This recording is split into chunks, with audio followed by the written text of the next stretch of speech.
Satan is such a trickster, guys.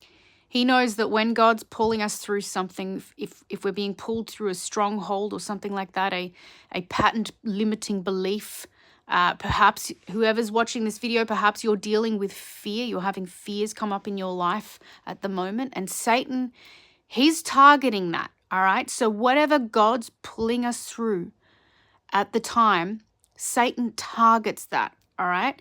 So speaking specifically, the limiting belief of fear over our lives.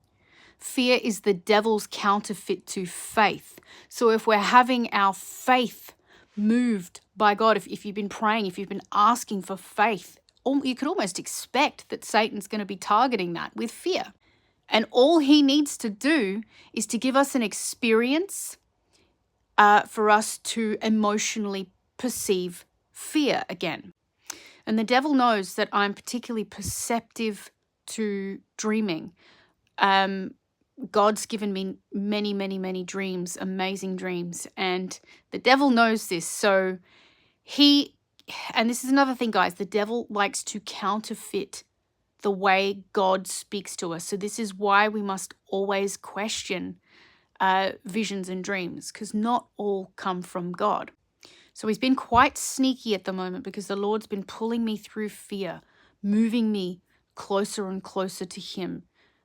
And it's been the past 2 nights, I think, I've had some pretty stupid dreams, just totally random, nothing super scary, but I've woken up with the emotion of fear, just cycling all sort of over my chest and in my stomach, and for no particular reason. No particular reason other than to plant the seed of fear on my heart and in my spirit first thing in the morning. So I know that when I wake up with this first thing in the morning, that this is not the way that the Lord wants me to be woken up. The Lord wants me in peace. The Lord wants me to know that I am safe and comforted within him. So I go into spiritual battle. Early on, guys, and I know that you might think that this is a little bit overkill, but I do not allow these things to take root in my life. I do not allow them to fester long enough for it to turn into something that is a big struggle to get out of. So I counteract that fear with declarations of faith first thing in the morning.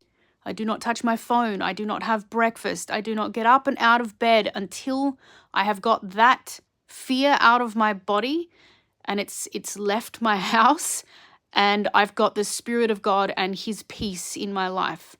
And I just want to encourage those who might be going through this a little bit at the moment. We don't have to believe the